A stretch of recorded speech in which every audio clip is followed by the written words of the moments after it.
susubay sa pangingon sa mga kauban diri sa mga nagkalain-laing mga university, sa gikan sa mga state colleges and universities, o gikan sa mga private institutions nga naa diri sa Cebu.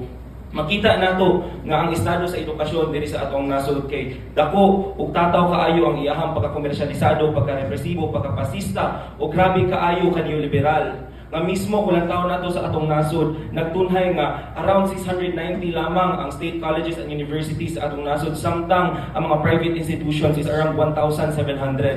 Dili pa lang daan makita nato kung giunsa na pagbiya sa mandate o responsibilidad sa gobyerno sa paghatag og edukasyon isip katungod sa kasosyaltihan ngadto sa mga private institutions nga gihimo lamang ang mga eskwelahan isip business o pagpanguhag profit o kwarta alang sa ilang mga kaugalingong interes.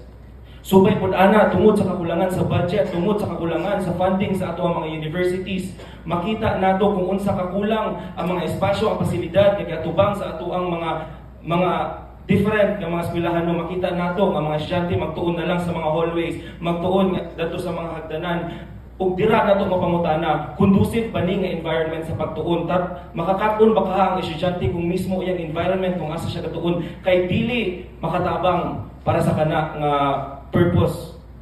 So kana og isumpay pa pud nato sa mga estudyante nga naay kaangguhan ug naay willingness nga mo voice out, mo struggle para sa ilang mga katungod unsay itubag sa estado ug sa gobyerno, pagpangatake, pagpanghadlok ug pagpangredtag. Dira nato makita supay sa kung unsa man ipang-ingon sa akong mga kauban diri nga unsa man jud ay ang prioridad sa administrasyong US Marcos.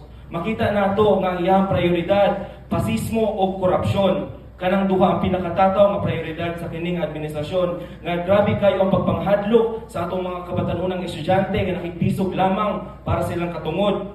Nakita nato kung giunsa pagkawat o giunsa pagpadako o pagkamal sa kwarta o rekurso sa atong nasod alang sa ilang kaugalingong interest.